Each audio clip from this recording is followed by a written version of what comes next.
right, folks, we are back here on WLTH 1370M. That is 92.7 in the FM dial. If you're nasty, yes. And as you heard, the Supreme Court was very, very, very busy in the last few days. Very much so. They wrapped up their 25-26 term this week with more than a few decisions that will have significant effects on immigration, presidential power, voting rights, gun laws, the rights of the Lugga Booga Tugga community, campaign finance, and election. Now, President Donald Trump has won some of the cases. He also suffered some major defeats.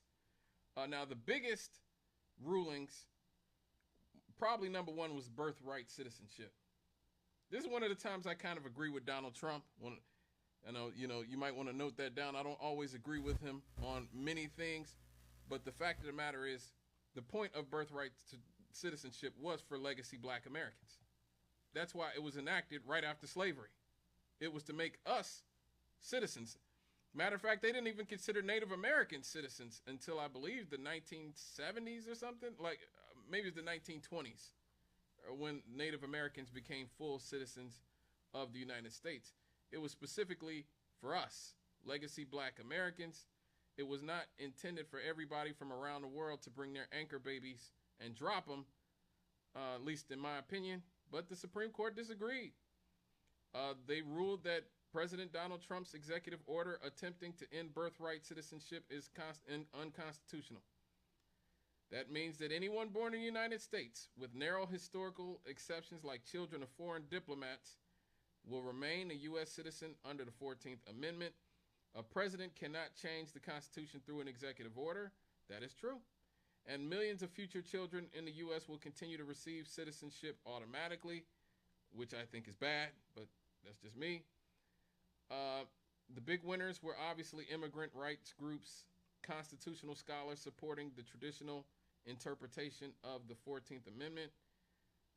The Trump administration took a big L on this one, and in my opinion, so did legacy Americans, like legacy black Americans, legacy white Americans, legacy Hispanic Americans, people whose families have been here for hundreds and hundreds of years, will have to continue being inundated with, random foreigners who, dilute and our economic, political, and cultural influence.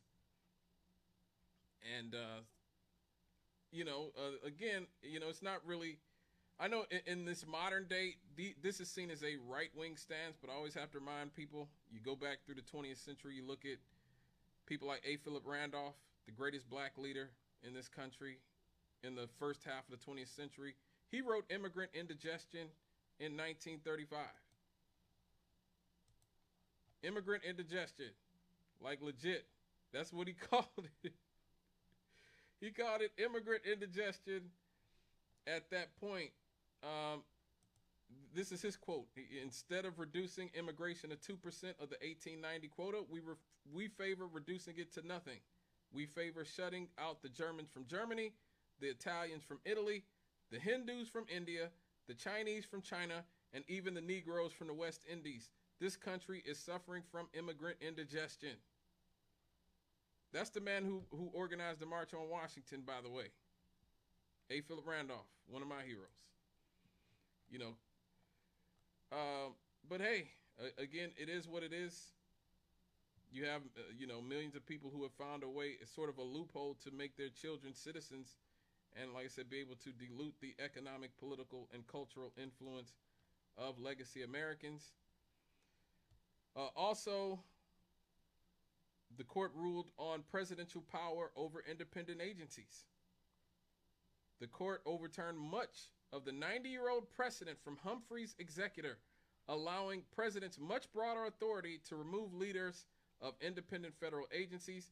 This means that Donald Trump now has significantly greater control over agencies like the FTC, the Federal Trade Commission, and other independent regulatory commissions, which is a disaster considering how corrupt him and his administration are. People like Elon Musk literally dismantled. We talked about this a few weeks ago. I think this was last week or the week before last when we did our segment on Elon Musk, our Lifestyles of the Rich and Shameless episode on Elon Musk, and we just looked through the different commissions and agencies that he completely dismantled with Doge that were investigating him for all kinds of different, legal crime, business crimes he was committing.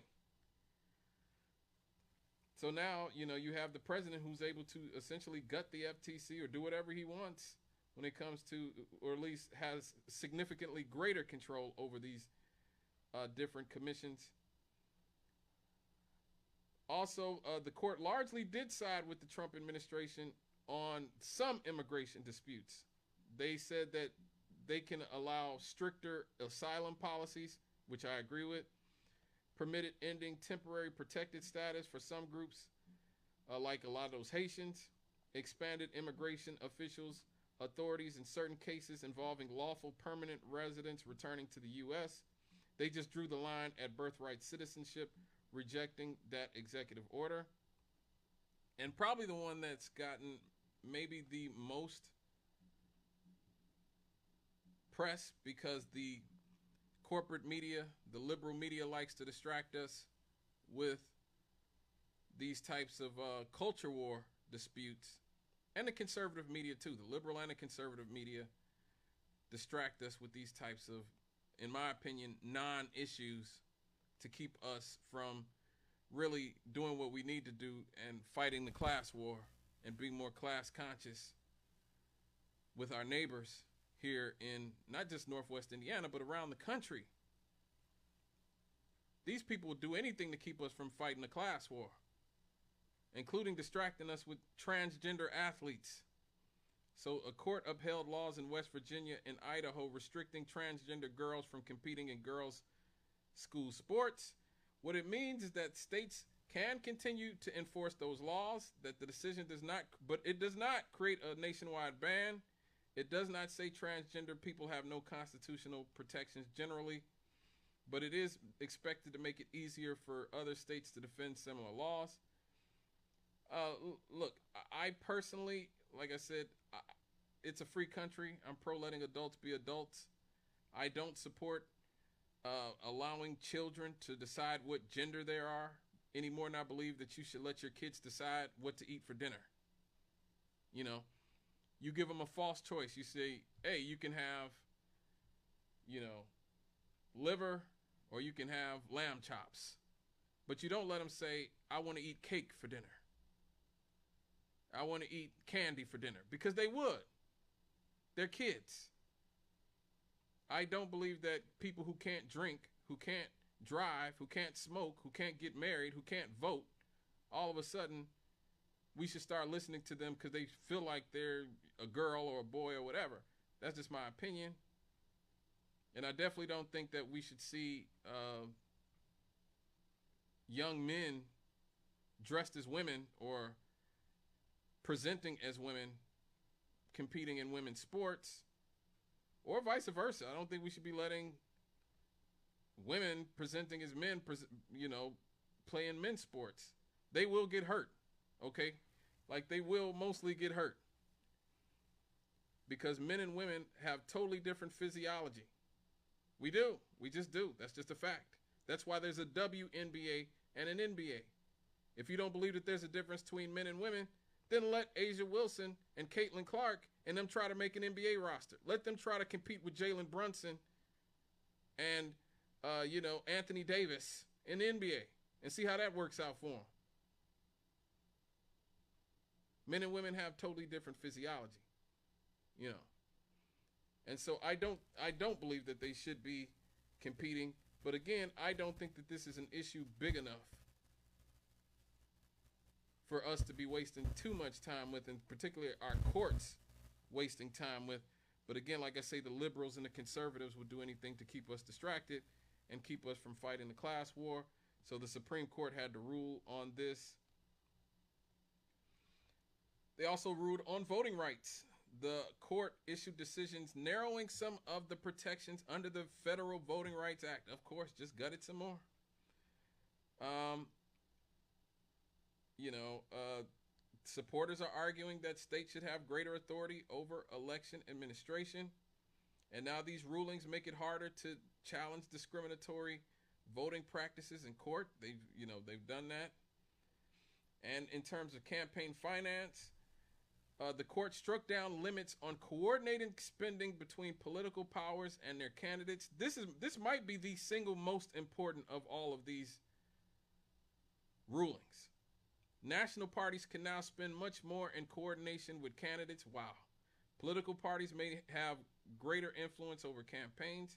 Many election law experts view this as one of the most significant campaign finance rulings since Citizens United. Since Citizens United basically argued that corporations are people and that people have free speech, that has basically allowed corporations to buy our elections openly. I mean, they already kind of did, but, now they're just getting more and more power.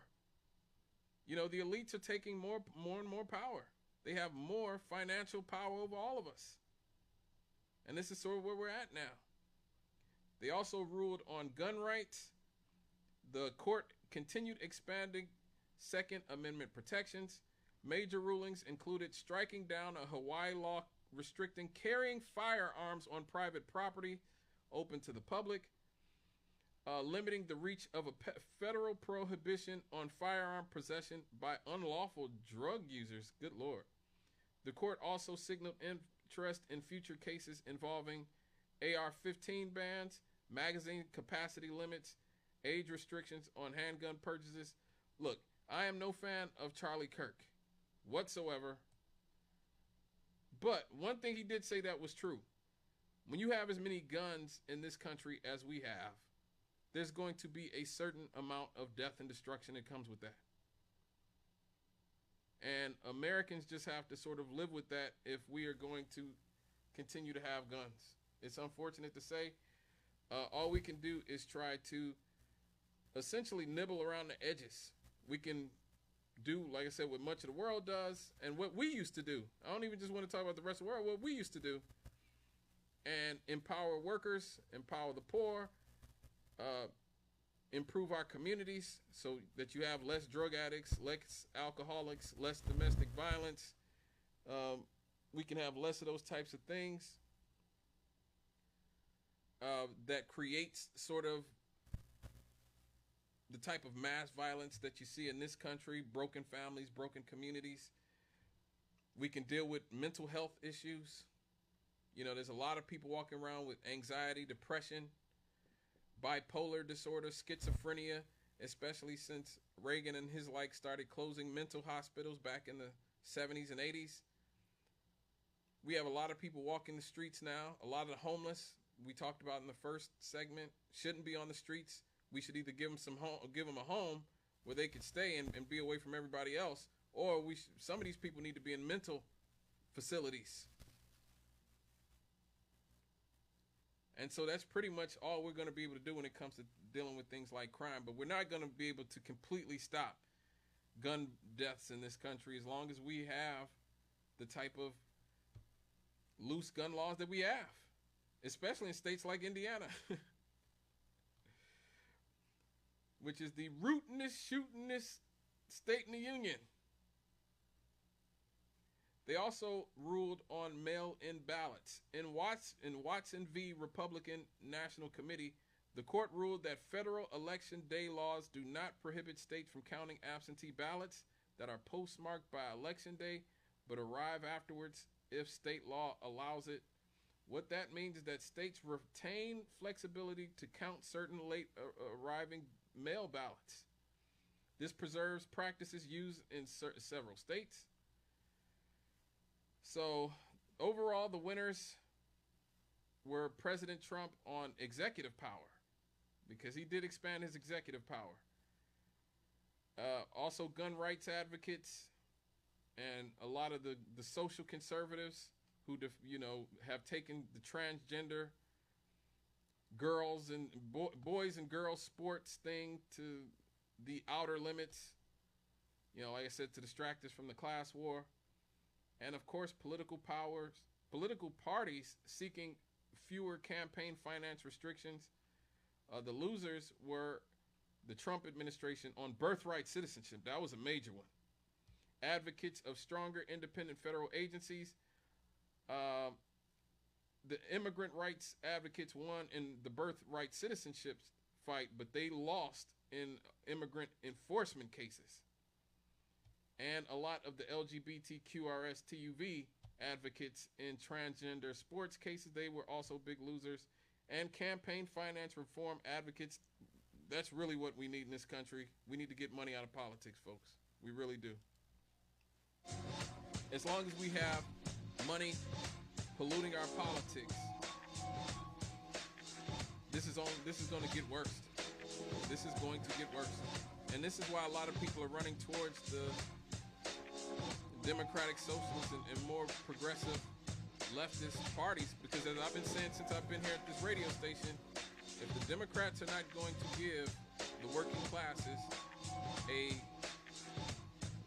sort of populist alternative,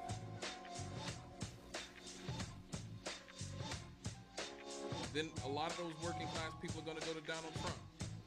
It looks like they finally may be understanding that there has to be a populist, class-based resistance to MAGA and the right wing. Hopefully they don't screw it up. All right, folks, when we get back, it's time for some happy happies. So please stay with us here on WLTH 1370 AM, straight out of the cannon with me, Scott Cannon. Be back here in a few minutes.